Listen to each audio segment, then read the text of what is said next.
You actually talked about that in next episode. Let me start that just section. Yeah. I'm just gonna do that. So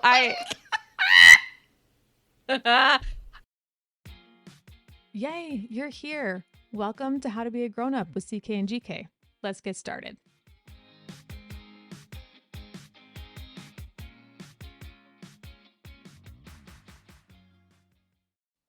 Hey friends, Jenny and I both had technical difficulties during this episode.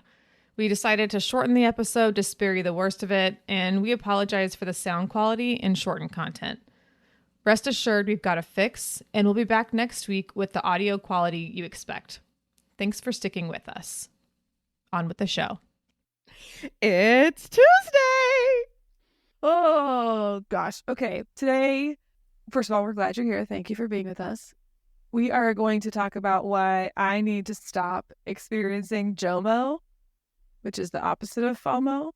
Do you know what JOMO is? No, I do not. JOMO is the joy of missing out. Oh, that's amazing. I need to get out and make more friends, and Jenny's going to teach me how to do that. We are going to learn together. Oh, okay. Yeah.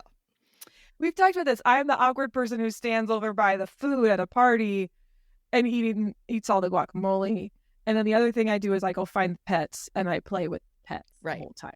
So, yeah. But first, let me just say that Caitlin could be Randy Newman because you've got a friend in her. Oh, okay. Have you seen? There's an episode of Family Guy with a fake Randy Newman in it, and no, they're like, "There's Randy Newman just singing about what he sees." Oh my gosh. Okay, well, she is an intensely genius jellyfish. Say hi to Jenny, everyone. Love it. Love it. Okay, so this came across because it was the topic of discussion at my junior league meeting this month. Oh. It was empower women to make friends or make connections or something was the title. That is important. It is important. So I have some information from an article from the APA, the American Psychological Association. And it says that people who have friends and close confidants are actually more satisfied with their lives and are less likely to suffer from depression. They're also less likely to die from all causes, including heart problems and rare chronic diseases. All. Your blood pressure is actually lower when you're around a person that you feel supported by than someone that you feel ambivalent about. Shocking. Right. Okay. Shocking. People who have had a friend sit by their side while doing something hard have less heart rate activity than if they're working alone. People have actually in a study said that a hill was less steep because they were walking it with a friend. Whoa. Yeah. This is wild. It's crazy. So, but the thing is, it's not just friendships that are really good for us. It's also what they're calling weak social ties, which are just interactions with acquaintances or even strangers. I'm weak social ties. Are good for you. Are very good for you as well. So just like the random snide comments I make, like at the doctor's office, it's good for your mental health. So the person sitting next to me is going to be helpful. Yes, it's good for you and it's good for them. Oh, good. So this could be some random person at the doctor's office. It could be someone at the pet store who like knows your cat's name and you see each other like once a month when you're buying food. It could be someone that you run into at work that like you don't actually work on a team together, but you see each other once or twice a week. Or it could be just some lady in the grocery store or the person that is checking you out at Target. Like just having weak social ties or acquaintances or randos that you talk to is good for your body too. Checking you out at Target because you look so good when you show up, or like the person at the checkout counter? I have never looked so good at Target. So here's the thing. Like, it is hard to make friends as an adult, but research shows that friends can be made and maintained at any age. Okay. That's good news. And they're actually on par with romantic relationships when it comes to good for your body, good for your mind. I completely believe that. Think about, I'm just going to use my husband and you as an example for myself. You and I have a very different relationship than obviously my husband and I do, but I feel equally as connected to you as one of the best people I know as I do to my husband. It's just Yeah, a it's very very different type of different. Yeah, connection. Yeah. but that's exactly it. That's really cool. I love that. Yeah. And John and I will have time where the two of us are just like doing friend time Yeah. with each other. Like, but it's in no way romantic. It's just like we're doing something as friends. Or the other thing that we stress in our relationship is both of us feel recharged and refreshed when we have time out of the house with friends.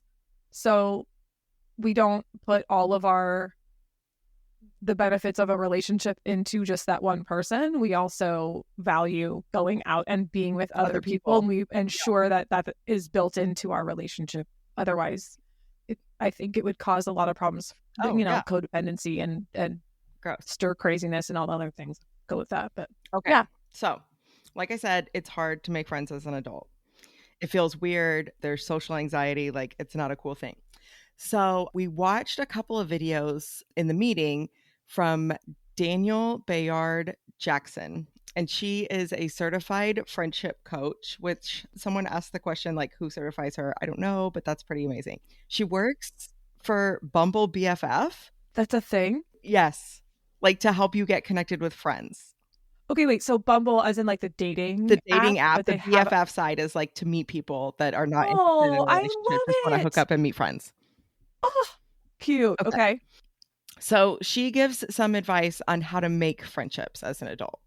Okay. The first one she says is enlist a super connector. So this is one of those people that that has like so many friends or is in all of the clubs, and just vulnerably tell the person, hey, I am looking to make more friends. Can I be in your group? Oh, that's a nice thing. Also, you are my super connector. Oh, no, absolutely not. I know some people who in my life have been like that. Oh, yeah. Some of them are in multi-level marketing because they know themselves. And they're like, hey, I know a lot of people. That's called playing to your strengths right there. Wow, that's hilarious. But if you are listening and you're one of these super connectors and you resonate with the idea of like, oh yeah, I am in a lot of groups. Yeah, I have a lot of friends. Think about introducing some of your friends to each other. You're probably already doing that in your life anyway, but I'm just thinking about like making a conscious effort to those people who need a little bit more support. Right. So it might be someone who is in your run club and you never thought like, oh, wow, they might actually really like this girl that I used to work with, and just like connect them. And good for you for being in a run club. Well, that's the next thing that Danielle says is you should join a club. Now, she says that, the run clubs are really popular, book clubs, anything that meets on a regular basis. Okay. So it could also be a class. Oh, yeah. Right? Yeah, like maybe that's a good you idea. want to learn how to play Mahjong. Well, Mahjong is a very social game. So by taking a Mahjong class, you are going to be talking with people in it. I'm sorry, are there Mahjong classes? Yeah. It's coming back, man. It is very popular right now. Wow. Yeah. I've only played like online Mahjong when I was bored. No, it is having a moment. It is going through its cauliflower era. No words. Okay. So join a club, join a class, do something that meets regularly, because consistency is key, right? You're not going to meet someone and make a really deep connection with them the first time that you ever meet often. Yes, that does occasionally happen. But for the most part, a friendship is built over time. So you want to have something where you're having a regular interaction with people. Mm-hmm. Okay. So speaking of regular, she also suggests be a regular somewhere. And this is where I really tuned into what she said, because she talked about if you are an introvert and this work is hard for you, pick a quiet place. Oh, smart. To be a regular, right? Yeah. You don't have to regularly go to the same bar or club. Look, I'm 40. I'm not going to go do that. But being a regular at a coffee shop, a bookstore, a dog park, somewhere where you can go at the same time each week and run into the same type of people each week. Interesting. Okay. This is a chance for you to make connections. And it might be with the people who work there, or it might be with other people who go there to work. Mm-hmm. I love that idea. So I thought that was really interesting. I mean, sure, there's plenty of places that you could be a regular that are a little more hustle and bustle, but I really liked the idea of, if this is hard for you, find a quiet place. For us, we go to the same brewery once a week. Yeah, you do. And really, we go to 2 different locations on 2 different days. Wednesday, we always go to Sprinkle Valley. So funny. And on Sunday, we always go to what we call the Winchester, because if you've seen Shaun of the Dead, that's the pub that they always end up at. And then when the zombies attack, they hold up at the Winchester. So because we always end up at Austin Beer Works on Sundays, we're like, yeah, it's the Winchester. Yeah, I like it. Yeah. Okay. So she does, Danielle does mention some skills that you need to build. Okay. And lean into in yourself. Sure. One of them is optimism. It is all about mindset. If you are interested in making friends, you have to be committed that it will work. And it might not work right away, but keep the optimism up. Yeah. Follow through and reliability. And this is where you lose me, because the follow through is the hardest part. This is the part that is really tough. No flaking. But JOMO. Yeah. No last minute, hey, are we still on? I have a thing or whatever. No, like you got to do it. Now, for me, I try and deal with the anxiety of I have this thing a few hours before it. What does it look like? Because I need help. So like I have an event on Thursday night that I really don't want to go to, but I've already committed. So Thursday afternoon, I force myself to think about it and say, yep, I got this thing coming up. Yeah, kind of don't want to do it. It's going to be weird. I only know one person. Mm-hmm. Okay. All right. Well, moving on. And then I go through those feelings, but I force myself to try and feel them early so that when I'm going to it, I have already made the decision that I'm going. Oh, that's interesting. Yeah. So like this, it becomes a mind game for me, but I will go through the agony and the anxiety and all of that. And then at the end of those feelings, will commit to myself, but you're still going. Wow. So I look at the clock and be like, okay, it's time for me to feel anxious about this. The optimism in that alone, honestly, that's pretty impressive, because I'm always like, well, I'm really anxious about it. I don't really like it. Yeah. And it makes the drive a lot easier for me. Yeah, that makes sense. The thing that I'm really bad about is I will tell someone like, hey, would love to get together. Reach out to me, let me know. But then I don't follow up with them. No. And I assume, well, they didn't reach out, so they don't want to do it. Right. They don't want to do it. But I should just try. This is when Mrs. Shell's book becomes important. The Turquoise Table. If you haven't already read this book, let me recommend it to you. Kristen Shell wrote The Turquoise Table, and coming out of it was this project of painting picnic tables turquoise, putting them in your front yard as a sign to your neighbors that you are interested in meeting them, and going so nice. One step further and even saying like, hey, we're going to have neighborhood happy hour on Thursday at 5:30 at our table. No RSVP, just come. BYOB. And yeah, you just flyer raid. Hey, it's popsicle day at our house on Saturday at 11:30. Bring all the kids. We're gonna have popsicles. Maybe 2 people will come. Idea. Maybe 0 people will come. But the more you do these flyer raids and the more you invite people to come meet with you, the more likely people are going to come. They don't want to come to the first one. It feels weird. But like the second or third, they're like, oh, this must be actually a thing. I'll go. Okay. All right. Okay. So we put our turquoise table in the backyard during COVID. It is time for us to move it to the front yard. Now it has a hole in it where a squirrel tried to eat a nut that was stuck between the slats of the picnic table. So I have to repair that. But the squirrel was like trying to put an umbrella in it. Oh, there you go. Just drill a hole like awkwardly and like the off to the middle. Right. Yeah. Perfect. You're like, oh, this is where the umbrella really needs to go. Most people put it in the middle, but they don't understand. The science shows that if you put it kind of in the southwest quadrant, it's better. Right. And also, how many times have you had an umbrella that's in the middle and it doesn't actually cover you all the way up? So we put it off to the side because we were being the shadows. We actually strategery. Yes. We got a protractor out and measured the angle of the sun for this particular location. I am a math teacher. Okay. Hello. Okay. So With that optimism comes resilience, right? Like it is not going to work the first time, or it might, but be aware that just because the first time wasn't okay, keep going. Go to the class, go every week, hang out at the bookstore. You might have to hang out for 45 minutes 3 times before you meet someone. And you have to make the first move sometimes.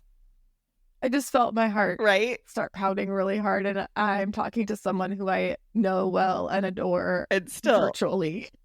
right? You have to make the first move. And sometimes that is as easy as, oh, what are you reading? Yeah. Which one is your dog? Or you can go my route. My route is make the snide comment.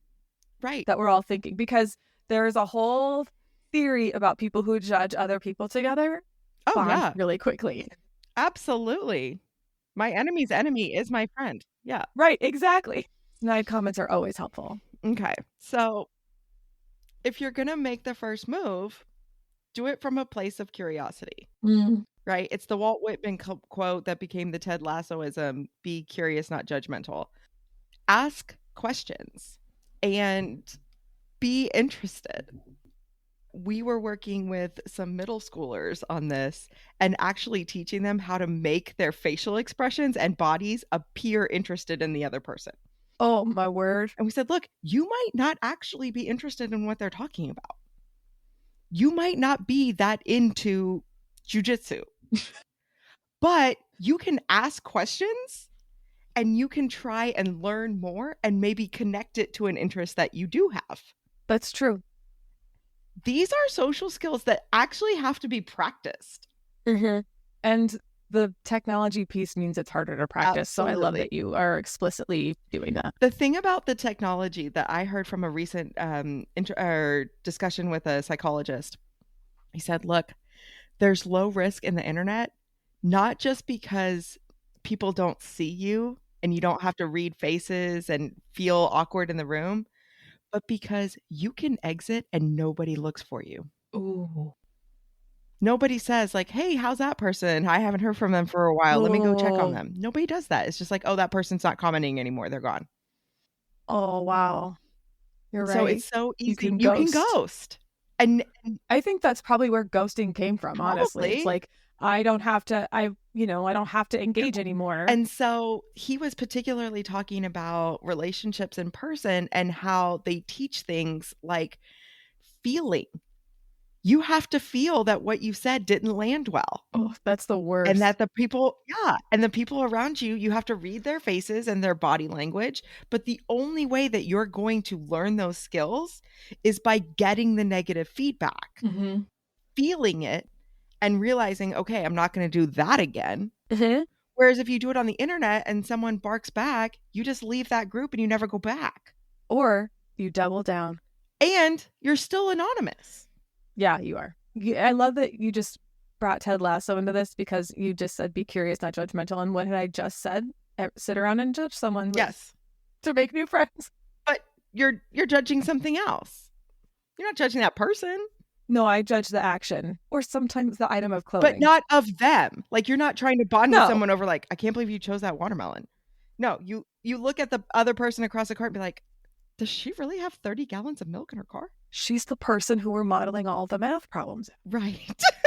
That's the comment I'm going to make. That's the comment, right? Does she really have 30 watermelons in there? Is she modeling for a math curriculum company? Because there's 30 watermelons, problem, right? and no one ever there's 30 watermelons. Yeah, there you go. See? Right. Yeah. That's it. That's the comment I'm going to make. And that's how, and that again is not necessarily being judgmental of a person as it is making observational humor, right? You're Seinfelding. Right. What's the deal with? Yeah. That was my Seinfeld voice. Ovaltine. Anyway. Okay. So the last thing I'll say is this is like a first date. You have to do that awkward follow-up later and send the text that says, hey, I really liked talking to you last night. We should do it again. Okay. So I'm just thinking about like before I get the phone number. Oh my God, before I get them digits. You're going to have to say it in the moment too. You're going to say like, this was fun. I enjoyed this interaction. Yeah. Will you be here next week? You know, something like that. I'll tell you, I went to a bakery on a Friday morning before they were open. And there's a bench out front. And there are two men in their 70s sitting on the bench. And they said to me, oh, yes, the three of us, our other buddy hasn't come yet, meet here every Friday at 7 a.m. to talk about our week, have a little breakfast, and we get here early so that we can sit on the bench and chat and wait for them to open. I love it. Well, I'll tell you what, I have gone back several Fridays and those three guys are there. And I say hello to them and they remember me. Oh. If I wanted to have a relationship with them, I know I could pull up a chair at their table and say, hey, can I join you? They would love it. You'd be teaching them all the youth culture. Oh, they loved that I was a principal. We sat there and talked and chit-chatted about the youth of America. They were so adorable and cute and funny and said, you know, kids are kids. They're always going to be kids. Yeah, no, it was really fun. But again, they were regulars. And because I was choosing to become one on Fridays, I ran into the same guys multiple times. All right. You've done some convincing. I still do enjoy a little JOMO now and then, but you've done some convincing. And also just having the conversation about the sweet little old men at the bakery or whatever, even that makes me happy. So I can see how all of this would like do wonders for someone's health, mental health, all of those things. So yes. Okay. All right. I'm convinced. Okay. Let's take a break. For links to resources mentioned in this episode, head on over to ckandgkpodcast.com/blog to find everything you need. And be sure to follow us on social media. Head over to your favorite social media network and find us at CKNGK Podcast. And now, back to the show. All right. We're back. Thanks so much for coming back. Okay. You know, one of the things that you can do with your friends is share things that you're enjoying currently. Mm-hmm. So I'll tell you what I'm obsessed with right now. Mm-hmm. It's a crossword game on my phone. Yeah. Jenny so you know I got kicked out of jury really duty loud, for really playing fast. Mine Angry just Birds. goes immediately. You can't hear it, but Gosh, or, Caitlin's like, doing it that just laugh sounds where like like me there's no breathing heavily, sound. like It's so some sort of funny. Like dog. Okay. Yes. I forgot about that, but yes. Okay. So now tell me about the crossword game.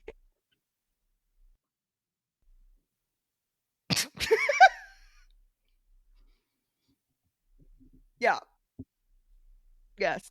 So I am very bad about games on my phone. I get super addicted really fast. I missed class in college because of Insane Aquarium. So I really needed to feed my pretend tropical fish. So this crossword game, it's daily crossword. Yeah. You get like 3 a day, plus you can go back and play the ones that are in the archives. I turned off my screen time report, so I really don't know how many hours I've spent on crosswords, but I will tell you that I have learned a lot of words recently. So that's always nice. I mean, technically, and yes, because these are kind of lowest common denominator crosswords, Right. I've also learned a lot about pop culture. Because I've had to Google a lot of actors' names. I don't know. Is that cheating on a crossword if you What's look the it app up? called? Yes. Okay. But I'm only So cheating I do myself. the I'm stealing a learning opportunity not to for sound myself. snotty, So but I do the times. Yeah. It's time for me to uninstall so my I start crossword with app. maybe this is my Daily crossword. obsession too, because I do it every day. I start with Wordle because I have streak going. Can't mess that up. The New York. No, then got to go to connections. Ron does the New York Times.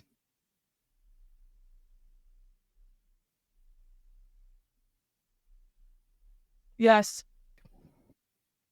Oh, yeah, no, straight. Yep. I sure do. Do you remember that one no, parent the question that we had in the where conference was the kid the got his question in the phone picked conference up was, and the mom paid someone but to what keep up about their his streaks on Snapchat because streaks? they were so worried that the punishment would Who be too much. cares? They did something with like, their wait, phone what? that they shouldn't Like have. you so took their now phone take away, the phone. but you're gonna pay someone. And he's 12 years old now. So I do the Wordle, and then I do connections, and I don't always get it because that mess is hard. I usually will get I'll see how 3 of them come together, and then there's one word where I'm like, I don't know. No. I do not. No. And now they started doing streaks for connections. Turtle. I do not do that one. That I is do hard. sometimes turn on hard mode for Wordle, though, which is when you have to use the letter that lights up. Yeah, like you can't What was the say one like, that okay, I know there's an Jennifer L in it, plays so I'm going to off put turtle? dough in there anyway. Like just to see what you have to use No. that letter. That gets hard. So, and then I do strands, and I don't know why. Oh. I know it's a new one. It's like they give you a theme, and then you have to like you have a word jumble. It's Yeah. not like a word search. I mean, it kind of is, but a word search Ooh, would be that's like in a straight interesting. line or something. These are like all mixed all over the place. What is strands? I do that every day, so maybe that's my obsession. Okay. Hey. Yeah. Right. Oh, that's interesting. There you go. Okay. So yes, I have a I gem. like it. And a lot of times, guys, I am Okay. feeding you something funny, right? Like just last night, I told someone, you can always count on me to be loud or dumb.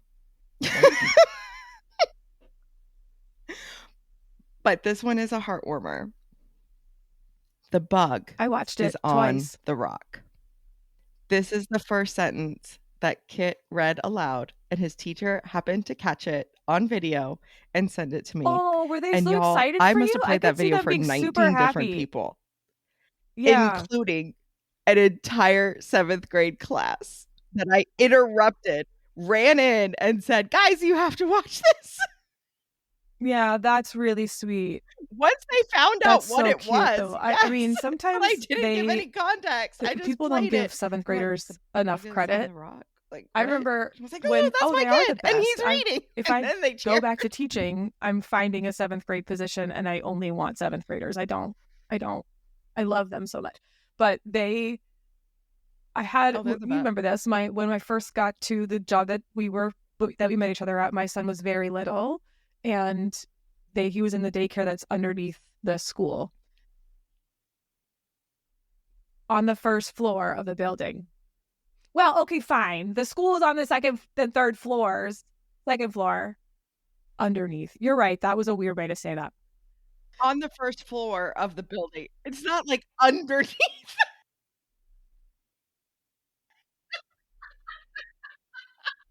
But they would, when the kids were going down to like the cafeteria or they were going Kinda outside and they sounded would scary, see him, like, they would all point and underneath the wave and school. like say, There's hi, an ancient Miss burial Kindred's ground son. Like and he a learned to daycare. answer to hi, Miss Kindred's son. And finally I was like, his name is Sam. Like you can say he has a name. And then Sam would get all excited. He'd be like, Mom, they waved. And I'm like, I know they waved at you, but they love stuff like that. It's so sweet. And also, I mean, I had a proud mama moment he for has a you. name, And you can it's use not it. even my child, but like he's 5 and he read a sentence. Like that's really, really cool. That was really special. I don't blame you for having that as your gym at all. Okay. That's all we got. Make good friends. Bye. It was cool.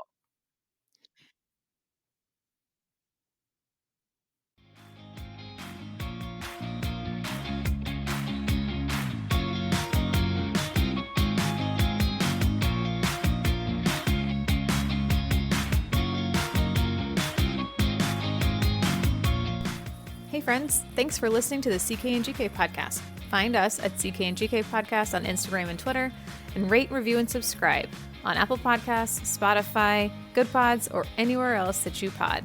See you next time.